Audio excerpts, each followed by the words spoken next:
En las últimas décadas, las artes marciales se volvieron tremendamente populares. Hollywood ha desempeñado un papel crucial en la popularización de las artes marciales en Occidente, desde las películas de Bruce Lee hasta los espectaculares combates en Matrix, pasando por los clásicos como Karate Kid, las películas de Jackie Chan, Steven Seagal, Chuck Norris, entre tantas otras. Las artes marciales cautivaron audiencias de todo el mundo. Pero el punto inicial de inflexión llegó, en principio, con el surgimiento del movimiento hippie y de la nueva era en los años 60 y 70. Vale aclarar que por un lado el movimiento hippie fue creación del Instituto Tavistock para desviar a posibles disidentes del sistema y convertirlos básicamente en unos drogaditos inútiles. Y por el otro lado, la New Age o Nueva Era también es fruto del trabajo del Servicio de Inteligencia, que actuaron mediante referentes del ocultismo moderno como Madame Blavatsky o Aleister Crowley, entre tantos otros, y la masonería, secta de la cual formaron parte todos los referentes de la New Age. Se podría decir entonces que el movimiento hippie fue una trampa que crearon en el ámbito político y social, y la New Age fue una trampa que pusieron en el ámbito espiritual o pseudo espiritual. Entonces, con el auge en la década de los 60 y 70 de estos dos movimientos, el hippie y la New Age, se levantó un interés en la espiritualidad oriental, la meditación y la búsqueda de la iluminación. Y es en este contexto que las artes marciales encontraron un nuevo hogar en Occidente, no solo como forma de combate, sino también como caminos hacia una autodisciplina y un supuesto crecimiento espiritual. Obviamente nada de esto fue mera casualidad. Hubo una intencionalidad detrás de la promoción de las artes marciales en Occidente, porque hay algo de lo que poca gente es consciente, y es que hay algo que subyace en el mundo de las artes marciales, un trasfondo esotérico lleno de misticismo, simbolismo, ocultismo y demonolatría. Today, there is a growing infatuation with the spiritual practices of the Far East, dark secrets kept hidden and buried within the teachings of the masters for nearly 2,000 years, known only amongst those who practice such arts until today. Who are the masters, gurus, and senseis which founded these mystical arts? How did these men develop such extraordinary skills, powers, and abilities? And from whence came their inspiration? Were these arts originally designed merely as self-defense and healing? Or is there something elusive and much darker working behind the scenes? Is it possible to divorce these Eastern art forms from their spiritual roots?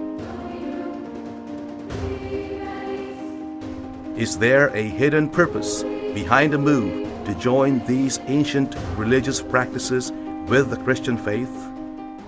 Por lo general, cuando la gente piensa en artes marciales, cree que son simples deportes y nada más. Inclusive mucha gente piensa que poner a sus hijos a hacer artes marciales es bueno para que desarrollen carácter, personalidad, para que sean seguros de sí mismos, etc. Y acá ya hay un problema, porque visto desde cierto punto de vista, una persona puede criar a su hijo de forma sana, para que desarrolle un carácter fuerte, para que tenga una seguridad en sí mismo, etc., para que sea disciplinado también, sin necesidad de encargarle eso a un maestro de artes marciales. Esto es algo parecido a las personas que le entregan a la escuela, al Estado, la educación de sus hijos, cuando realmente los padres son los que tienen que educar a sus hijos y la escuela en todo caso tiene que enseñarles a leer, a escribir, a desarrollar pensamiento lógico y nada más. En fin, el problema con las artes marciales es que, como mencionábamos antes, las artes marciales orientales tienen un trasfondo místico ocultista propio de las religiones orientales. Por ejemplo, una de las artes marciales más populares en Occidente es el taekwondo, un arte marcial que se conoce más que nada por ser un estilo de combate con las piernas. Entonces acá uno podría pensar que solo se trata de eso, de un deporte que te enseña a dar patadas y nada más. Sin embargo, cuando profundizamos en el taekwondo, vemos que realmente el taekwondo tiene una fuerte carga espiritual. La rama del taekwondo llamada Han Mun Wan, una de las escuelas fundadoras originales del taekwondo, pregona algo que en principio es cierto, que el principal enemigo de una persona es muchas veces su propia mente. Y para eso hay que saber dominar nuestra mente. Hasta ahí todo bien.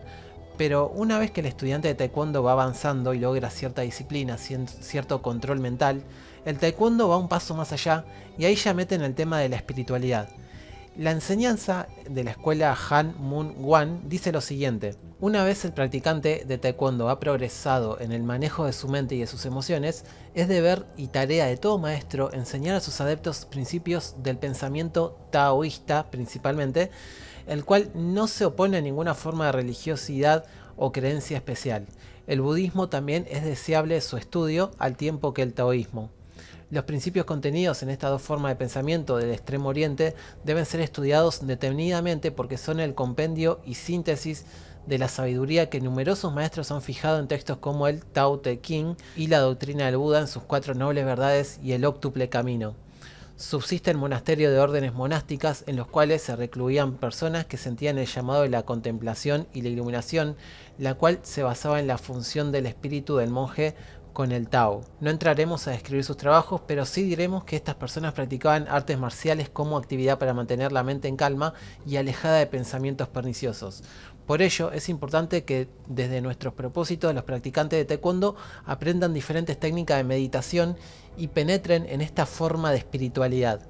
Los monjes han sido taoístas y budistas, de tal forma que el taekwondo se extrae para Occidente de estas formas culturales que contienen muchísimos principios formativos que ayudan al alumno a trabajar en muchos estadios de su pensamiento. El taekwondo es un camino hacia el taoísmo, en tanto que este es su verdadero origen, su esencia. El taekwondo es un camino espiritual que subyace en su conocimiento. Nuestro arte marcial es mucho más que solamente el cultivo del cuerpo.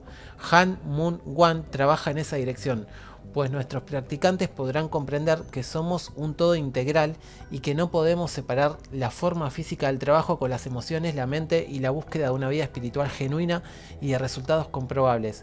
Esto hace del taekwondo una verdadera forma de vivir. Esto es lo que enseña, o son los objetivos, de una de las escuelas fundadoras del taekwondo. Como verán, el taekwondo es inseparable de su trasfondo taoísta, principalmente, como ellos bien dicen y reconocen. Por ende, cuando los practicantes de taekwondo se inician, les empiezan a enseñar la doctrina taoísta para controlar la mente, las emociones, los impulsos, y seguido de eso empiezan a enseñarles forma de meditación para que luego puedan continuar con enseñanzas espirituales taoístas y budistas ya más a fondo.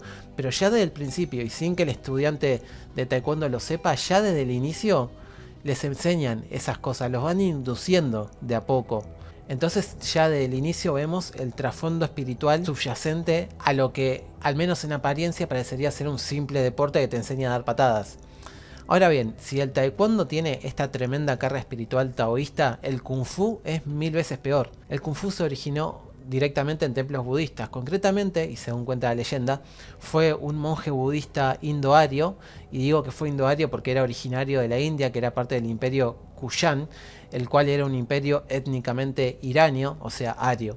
Este monje budista indoario llegó a China en el 500 después de Cristo y se instaló en el famoso templo Shaolin. Allí le enseñó a los monjes técnicas traídas de sus tierras, dando origen al budismo Yang y al Kung Fu. Este monje se llamaba Bodhidharma y se le atribuyen 2 libros que fueron conservados en secreto por los maestros de las artes marciales. El primero se llama Shin Ching Ching y habla sobre los ejercicios de estiramiento, relajación básicos que preparan el cuerpo para la práctica de las artes marciales. Pero luego, en su otro libro, ya habla de forma más esotérica, enseñando a preparar forma de meditación avanzada, y la meta final es la preparación de lo que se conoce como alquimia interna, que incluye técnicas para transformar la esencia en vitalidad espiritual. Después de que el monje Bodhidharma enseñó a los monjes chinos y a los artistas marciales cómo potenciar sus destrezas físicas con el cultivo del espíritu mediante la alquimia interna, las escuelas marciales construyeron sus prácticas sobre la idea del exilir interno, de la energía como piedra angular de un poder físico y de la lucidez espiritual. Entonces acá vemos claramente que el origen de las artes marciales tiene una parte práctica y una parte mística espiritual, que no se puede separar. Desde los tiempos del monje Bodhidharma, las artes marciales han seguido el camino de la práctica de la alquimia interna para manejar la energía, y la energía para cultivar supuestas destrezas marciales. En el taoísmo, la alquimia interna se conoce como Neidan.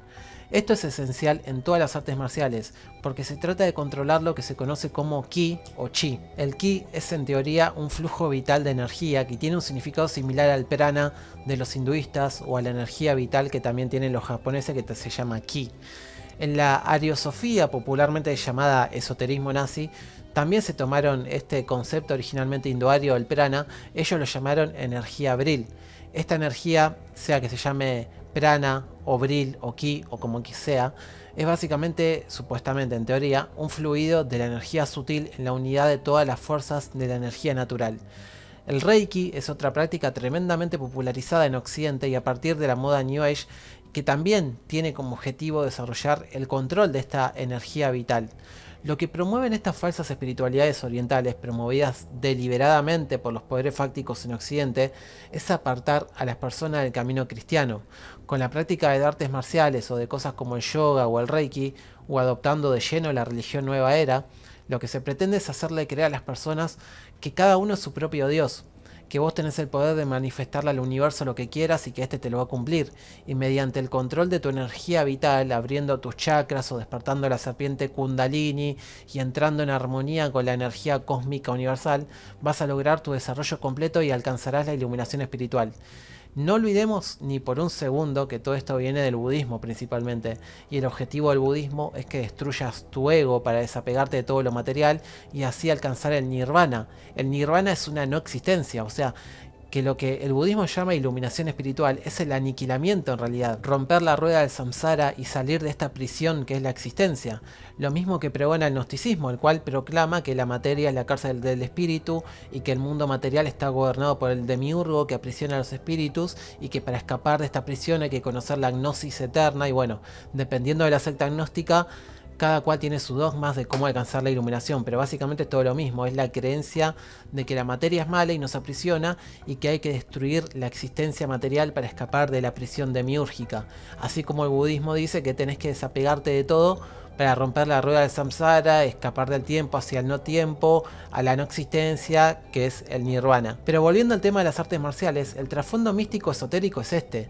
Y por eso son un peligro, porque detrás de las katas del karate, de las formas del kung fu, de las poses del aikido, etc., hay una lógica subyacente que aparta al practicante del camino cristiano de Dios y lo lleva por un camino de falsa espiritualidad, con la creencia que solo él es autosuficiente, que desarrollando habilidades mentales y espirituales va a lograr un balance perfecto, el yin y el yang, y mediante el control de la energía vital, o sea, el ki, va a lograr no solamente tener un gran poder físico, sino también lograr una iluminación espiritual, siguiendo un camino espiritual que es el que le va a marcar su gran maestre, digamos, de las artes marciales que el alumno esté practicando. Ahora bien, un pensamiento muy típico, pero muy típico, es pensar que uno puede practicar estas artes marciales y separar la actividad física de la parte espiritual.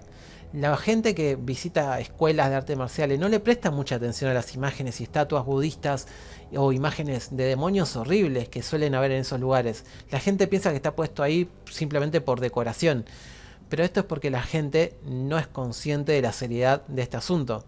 Un estadounidense que estuvo muy involucrado en el mundo de las artes marciales realizó un documental en el cual cuenta su experiencia de cuando se dio cuenta que su camino en las artes marciales lo llevó a, por ejemplo, realizar ejercicios que simbolizaban a deidades orientales como el dios Sol, o que en muchos templos adoraban demonios. Este hombre era conocido por su habilidad en ambas cosas de mostrar y enseñar el uso de la fuerza interna o chi. Este hombre era reconocido como uno de los 10 mejores de los dos sistemas del Kung Fu y un experto en la enseñanza del arte chino Qigong. Ese sistema se enfoca en el alma, en el desarrollo de las artes marciales y en el desarrollo médico de la fuerza interna, chi y la energía. Después de que los días en entrenamiento había terminado, el gran maestro vino a hablar con un pequeño grupo de estudiantes del área. Este hombre era reconocido como uno de los 10 mejores de los dos sistemas del Kung Fu y un experto en la enseñanza del arte chino Qigong. Ese sistema se enfoca en el alma, en el desarrollo de las artes marciales y en el desarrollo médico de la fuerza interna, chi y la energía. Después de que los días en entrenamiento había terminado, el gran maestro vino a hablar con un pequeño grupo de estudiantes del área.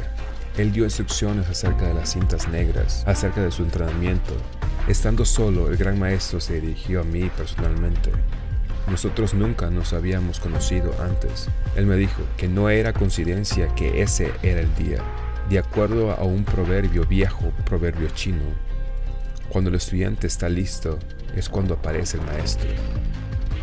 De todo lo que aprendí durante esos años, una cosa se mantiene en mi memoria hasta hoy. Una noche después de un día muy duro de entrenamiento, él habló de las habilidades de muchos de los músicos modernos de hoy, hombres como Clapton, Hendrix y otros. He comparado la energía que nos enseñaban a usar en Kung Fu con las leyendas del canal del rock and roll. Mientras tocaban la más sensual y degradable música, allí se me dijo que para un principiante el chi es conocimiento simplemente como una fuerza interna. Es esa energía espiritual que se manifiesta de mil maneras. Para el artista marcial es usado para la velocidad y el poder. Para el sanador holístico es usado como el canal de energías vibratorias para sanar. Para ejecutivo corporativo o líder es usado para influenciar y manipular a aquellos bajo su mando. Para el actor es usado para capturar a su audiencia. Mientras que para el músico, esa energía espiritual es usada para inspirar y realizar su espectáculo, controlando las mentes y las emociones de sus seguidores. Frecuentemente hacía un viaje por 6 horas de camino, conduciéndome a la ciudad donde él vivía y enseñaba a mi nuevo maestro. Fue en una de esas visitas donde visité la casa del gran maestro. Fue allí donde aprendí el secreto por el cual yo y muchos discípulos de todo el mundo habíamos peleado y entrenado por tantos años. Tan pronto como entré a su casa, vi lo más inesperado. En vez de encontrar imágenes de antepasados guerreros de Shaolin y monjes en sus tradicionales túnicas con sus cintas de rango, encontré en las paredes de cada cuarto figuras colgadas de gran tamaño de dioses hindúes. Alarmas sonaban en mi mente, ecos de las escrituras advirtiéndome lo que se me había enseñado cuando era un niño, los cuales traté de ignorar. El gran maestro me hizo una pregunta muy desconcertante. Me dijo: si todas las artes marciales comienzan en Shaolin, lo cual sabemos que es así, entonces ¿por qué tenemos tantas expresiones diferentes del mismo arte? Yo estaba perplejo y aún intrigado. Esta era la pregunta a la cual le había estado buscando una respuesta por todos esos años, y nunca había podido siquiera ponerlo en palabras. ¿Cómo él sabía para hacerme esta pregunta? Las alarmas sonaron aún más fuerte en mi mente. Era el año 2007. Había alcanzado todo lo que jamás soñé en las artes marciales. Una noche estaba enseñando una clase de un estilo chino llamado Baoye. Es muy similar al Tai Chi. Todos los movimientos son muy lentos, muy precisos. Se usa mucha respiración profunda, meditación interna, enfocada en la forma en que harás los movimientos. Mientras estaba usando esa técnica y estaba dirigiendo los movimientos de mis estudiantes en un círculo, y luego que formamos el círculo, nos enfocamos en respirar y en unos movimientos específicos con las manos llamados mudras. Después que terminamos el círculo, invertimos todo y vamos a la dirección opuesta. Mientras estaba haciendo esto, yo miré los ojos de mis estudiantes. Estaba tratando de ver si ellos estaban realmente penetrados en este poder que las artes marciales supuestamente te revelan y que yo estaba supuesto a impartirles. Mientras miraba sus ojos, noté que casi todos ellos estaban en trance y empapados de sudor.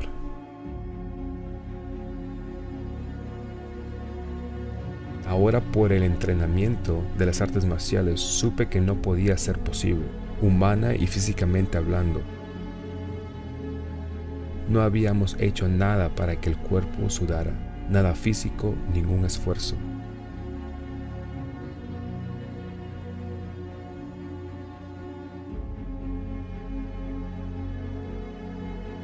En ese momento, mi mente fue elevada y vi lo que estábamos haciendo, la manera como yo estaba enseñando, y pensé que era como si estuviera mirando desde arriba. Y lo que estaba viendo era un diseño o patrón que nos estábamos formando en el piso del dojo. Esto nunca había sucedido antes. Me sentía como un granjero con siembras circulares. Cuando él camina a través de los campos, solo ve algo desordenado. Si él mira desde arriba, desde una vista aérea, puede ver un patrón diferente. El asunto era que yo estaba luchando con esto. Había visto ese símbolo antes, en todos los materiales de las artes marciales, los escritos, los libros de los maestros.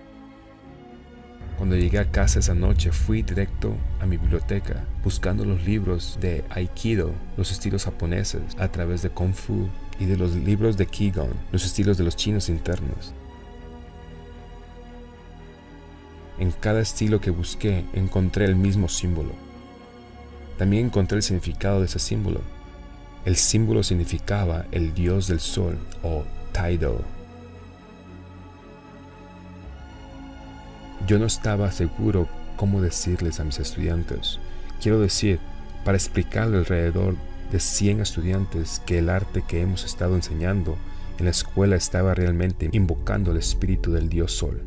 Así que la siguiente semana, en mi clase de avanzados, la clase de alto rango, les dije a mis estudiantes que tenían un proyecto para que hicieran en su casa. Quería que cuando ellos llegaran a sus casas, hicieran una investigación acerca del significado de este símbolo. Así que dibujé el símbolo en nuestro tablero y les di a ellos una tarea. Cuando regresé a la clase había un gran silencio. Podría sentirse la caída de un alfiler. Cada uno de esos estudiantes estaba muy serios.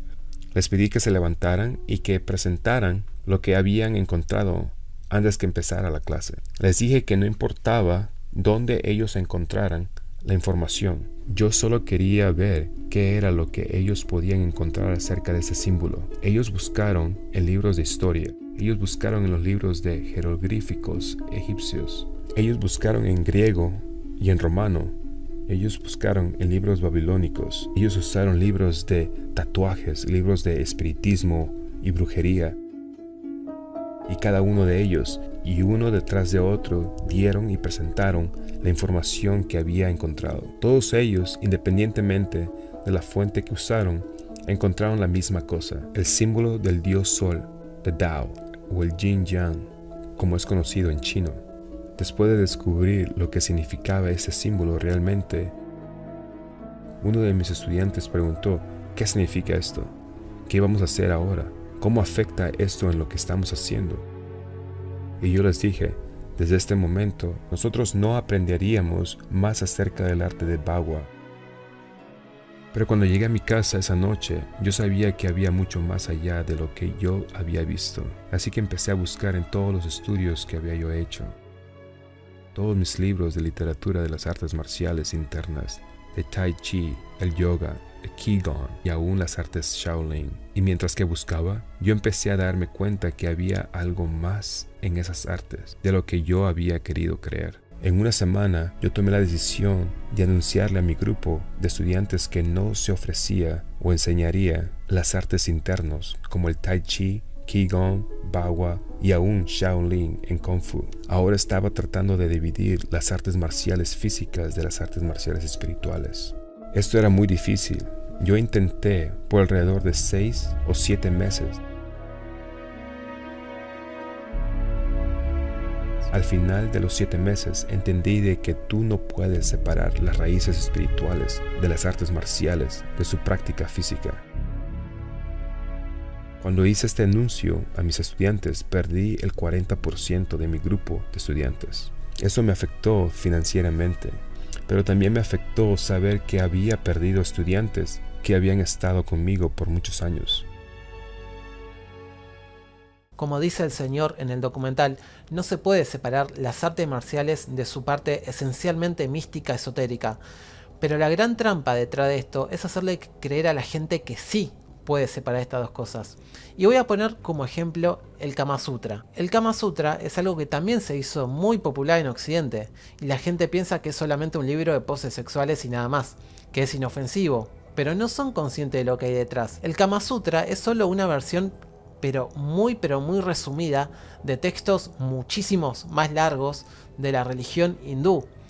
El sabio que escribió el Kama Sutra decía, él mismo decía, que hay mucha gente, especialmente mujeres, dice el que escribió el Kama Sutra, que no entienden los textos, es decir, que no entienden el trasfondo de las cosas. Por eso es mejor darle los manuales con las instrucciones prácticas, porque con que conozcan la práctica, sabiéndolo o no sabiéndolo, están participando del trasfondo que hay detrás de la práctica. Esto aplica para el Kama Sutra, pero también es lo mismo para las artes marciales. Los profanos pueden conocer la práctica. Por ejemplo, en el caso del karate, un profano puede anotarse en una escuela de karate y va a conocer las prácticas como los katas, que son las poses del karate. pero no conoce lo que hay detrás de cada kata. El practicante de Kung Fu no sabe que detrás de cada posición de manos en las poses hay mudras, que son símbolos religiosos. Pero como dice el autor del Kama Sutra, no es necesario que la gente conozca el trasfondo. Con que lo conozcan unos pocos sabios, los iniciados en los misterios, ya alcanza. El borrego solamente necesita conocer la práctica y ya inherentemente estará practicando el arte marcial y su trasfondo místico, o el Kama Sutra y su trasfondo místico. En el caso del Kama Sutra, la práctica serían ciertas prácticas de seducción y luego las poses sexuales, pero eso es solo lo superficial. El Kama está ligado a la Trivarga, que es la correlación entre la vida del seguidor de la religión brahmánica, que debe basarse en seguir la ley sagrada, lo útil y el amor, o sea, el Kama. Kama significa amor. Por eso el Kama, o sea, el amor, en la religión brahmánica se enseña como un aspecto análogo a las otras dos cosas de la vida del seguidor de la religión hindú, que es lo útil y la ley sagrada, escrita en los sagrados Vedas, transmitidos por los brahmanes místicos. El Kama Sutra es un ritual místico religioso y, por cierto, en la India el dios del amor, que lleva entre otros nombres Kama, se lo representa como un joven con un arco en el que las cuerdas del arco está formada con abejas de un enjambre, lo cual recuerda un poco a Cupido y su arco. Al dios del amor en la India se le dedica el carnaval hindú, celebrado el día de luna llena en febrero, derivado de una fiesta de fertilidad donde la gente se rocía con líquidos en broma en la calle. Exactamente lo mismo pasa en Argentina, por ejemplo, en el mes de febrero también, que está el carnaval y la gente suele rociarse en broma en la calle con espuma, como para que vean cómo estas cosas paganas fueron inculcándose en nuestra civilización cristiana y hispanoamericana en nuestro caso. Entonces, queda en claro que, en primer lugar, las artes marciales tienen un indiscutible trasfondo misticista esotérico, y en segundo lugar, que la práctica física es inseparable de la práctica espiritual. Y es un grandísimo error pensar que se puede separar y que podés aprender a pegar patadas voladoras sin estar participando ritualísticamente de prácticas misticistas, esotéricas, budistas, taoístas o nueva era. Antes mencioné que la promoción de las artes marciales empezaron con el movimiento hippie y la llegada de la New Age, pero lo que le dio masividad verdaderamente fue Hollywood. Películas y series como de Chuck Norris, Jackie Chan tuvieron muchísima influencia en jóvenes y en adultos, pero incluso en películas de acción se puede entrever el trasfondo misticista oriental. Quizá el ejemplo más evidente de estos mensajes gnósticos y nueva era en la televisión lo podemos ver en la película Matrix. Matrix es una película 100% gnóstica, neoplatónica, que se basa en que vivimos en una Matrix que aprisiona al ser humano, lo mismo que dicen los gnósticos. En Matrix, cuando Neo logra alcanzar la iluminación, entre comillas, logra controlar dentro de la Matrix un gran poder que le permite hacer cosas increíbles dentro de la Matrix. La lógica sería lo mismo que las artes marciales. Si vos lográs desarrollar tu ki, tu energía vital, desarrollando la alquimia interna, que está indexada a todas las artes marciales orientales, vas a lograr hacer prodigios, tales como tener una fuerza tremenda, mover cosas con la mente o hasta levitar.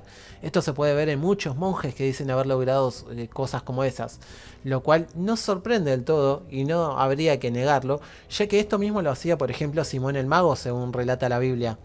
Eran fuerzas demoníacas las que le permitían a Simón el Mago hacer cosas como levitar. Pero el interés para los demonios en hacer eso es lograr que la gente se asombre viendo esos prodigios para desviar a la gente hacia una falsa enseñanza o hacia una falsa espiritualidad. Y exactamente lo mismo es esto. Fíjense que la ariosofía o el esoterismo nazi también buscaba el control de la energía Vril. En su libro La raza venidera, Edward Layton, que era miembro de la secta Golden Dawn, autoproclamada sucesora de la Orden de los Rosacruces, escribió que luego del diluvio hubo gente de raza aria que se escondió en el centro de la Tierra y allí lograron crear una civilización tremendamente avanzada, ya que lograron controlar el poder del Vril, un poder que les permitiría aniquilar a toda la humanidad que vive en la superficie en un abrir y cerrar de ojos si ellos quisieran. Existió la Sociedad Vril también en la Alemania nazi, compuesta solamente por mujeres. La más conocida fue María Orsic, y esta secta decía que canalizaba mensajes de una raza alienígena del planeta Aldebarán y que el objetivo era lograr crear una sociedad futura donde el hombre ario pueda desarrollarse plenamente en su potencial energético. El ministro de Agricultura del Tercer Reich, Walter Darré, en su libro Sangre y Suelo, dice que la raza aria tiene un poder psíquico superior al resto de las razas, una energía vital creadora y que el cristianismo es una conspiración para acabar con ese poder ario. Cuando este esquizofrénico hablaba de esa energía se refería a la energía Vril. Lo curioso del asunto es que exactamente el mismo argumento lo encontramos en películas como La Guerra de las Galaxias. En esta historia existe una energía vital, creadora, que llaman la fuerza. Y si bien está presente en todo, solo un tipo de personas concretas pueden controlar esta energía, los llamados Jedis, ya que en su sangre corre algo que se llama midichlorianos, y las personas que tienen esto en su sangre logran controlar la fuerza, o sea, la energía vital que los nazis llamaban Vril, los orientales llamaban Ki y los hindúes llamaban Prana. Mírame, ¿por mi pequeña estatura me juzgas? ¿Mm? Pues hacerlo no deberías, porque mi aliada es la fuerza, y una poderosa aliada es. De la vida es la creadora. Crecer la hace. Su energía nos rodea a todos y nos une. Luminosos seres somos, no esta cruda materia. Debes sentir la fuerza a tu alrededor, aquí, entre tú y yo, el árbol, la roca, en todas partes, sí. Fíjense cómo el maestro Yoda, acá en la Guerra de las Galaxias, da un mensaje claramente gnóstico al hablar despectivamente de la materia, de la carne, a diferencia de nosotros los cristianos, que no solo no renegamos de la carne, sino que creemos que el Hijo de Dios se hizo carne y creemos que la resurrección luego del juicio final será la resurrección de la carne. Sin embargo, Hollywood promueve estas falsas espiritualidades y estas falsas enseñanzas que a través de distintas películas y de distintas sagas podemos ver cómo siguen la misma lógica y los mismos mensajes. En la película de Marvel, Doctor Strange, se da exactamente el mismo mensaje, que para acceder a ciertas habilidades primero tenés que abrir tus chakras, tu tercer ojo, y abstraerte de esta prisión que es la materia. A través de una cerradura. Toda tu vida has querido ampliar esa cerradura. Distinguir más, conocer más. Y ahora, al escuchar que sí puede ampliarse, en modos que no imaginas, rechazas la posibilidad. No la rechazo porque no creo en cuentos fantásticos sobre chakras o energía o el poder de la fe. Y no existe el espíritu. Estamos hechos de materia y nada más. Solo es una pequeña partícula momentánea en un universo indiferente. Tienes una triste opinión de ti. Ah, ¿crees que puedes ver a través de mí, no es cierto? Pues no. Pero yo sí, a través de ti.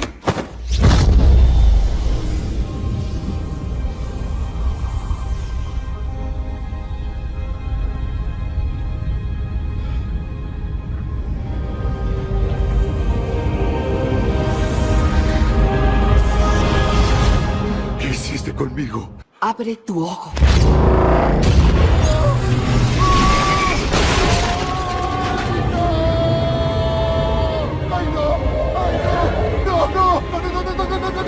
¿Qué está pasando? Esto no es real, no es real, no es real, no es.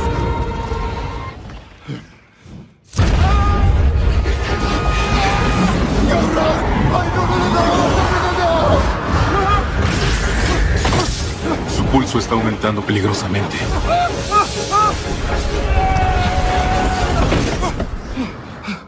Yo creo que está bien. En el Avatar Ang, por cierto, una de mis series animadas favoritas, podemos ver un poco también de esta misma lógica. Para que el Avatar Ang, el protagonista de la serie, logre alcanzar la plenitud de sus poderes terrenales, tiene que abrir todos sus chakras energéticos, y para alcanzar la iluminación tiene que desapegarse de su ego y de todo lo que lo ata a esta tierra, o sea, a la materia. Solo así, despegándose de todo, incluidos sus seres queridos obviamente, va a alcanzar la iluminación.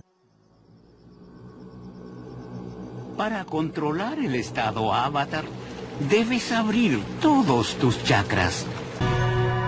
Hay 7 chakras en nuestro cuerpo. Cada estanque de energía tiene un propósito y puede bloquearse con un tipo específico de emoción. Cuando abras este chakra, podrás entrar y salir del estado Avatar a voluntad. Y cuando estés en estado Avatar, tendrás un completo control y conciencia de todas tus acciones. Empecemos. El chakra del pensamiento está ubicado en la corona de la cabeza. Es pura energía cósmica y se bloquea con los lazos mundanos. Medita sobre qué te ata a este mundo.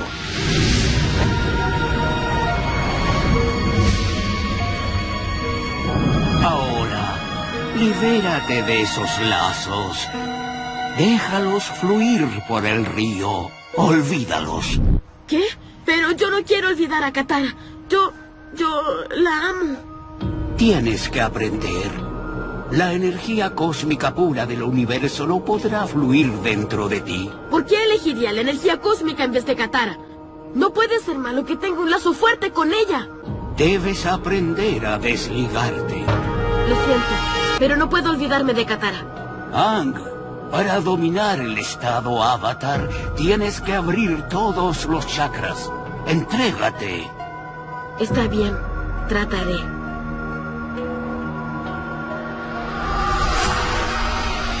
Piensa en tus ataduras y suéltalas. Deja que la energía cósmica fluya.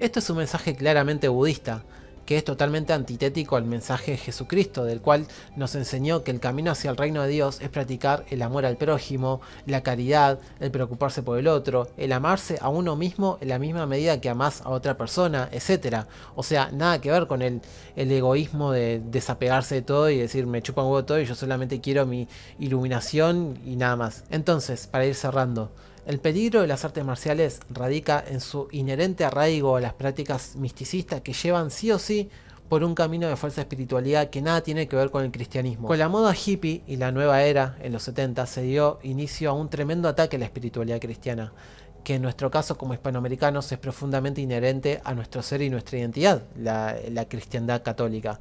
Sin embargo, muchas personas hoy en día a lo largo y ancho de nuestra patria grande y en todo el resto de Occidente están cayendo en estas trampas de la nueva era, que mezclan absolutamente todo y te atrapan mediante prácticas de artes marciales seduciéndote con promesas de autoestima y confianza, o te atrapan con el yoga y el reiki seduciéndote con promesas de salud, o te atrapan con cultos gnósticos o nueva era seduciéndote con promesas de iluminación espiritual. Y por último, recuerden que no todo lo que brilla es oro.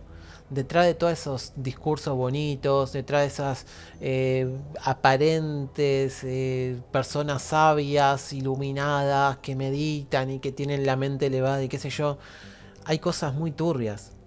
Detrás de esos prodigios casi sobrenaturales que hacen algunas personas, o detrás de esos movimientos que te hablan de iluminación y que te hacen creer que sos más especial que el resto, que vivirás alto, que vivirás a una densidad superior a la del resto, que vivir abajo porque son seres inferiores y vos sos un ser iluminado y no sé qué, y que sos un despierto y lo demás son todo borrego y toda esa pelotudez.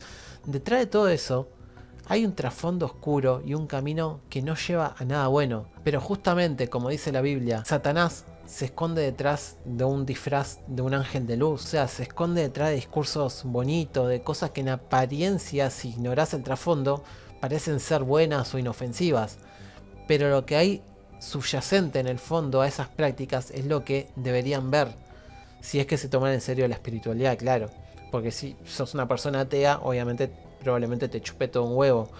Pero si sos una persona que se interesa por su espiritualidad, y concretamente si sos una persona cristiana, no deberías pasar por alto nada de lo que acabas de escuchar, porque estamos en un momento muy jodido y donde hay que estar más alertas que nunca, porque estar con la guardia baja también es hacer el mal en cierta forma.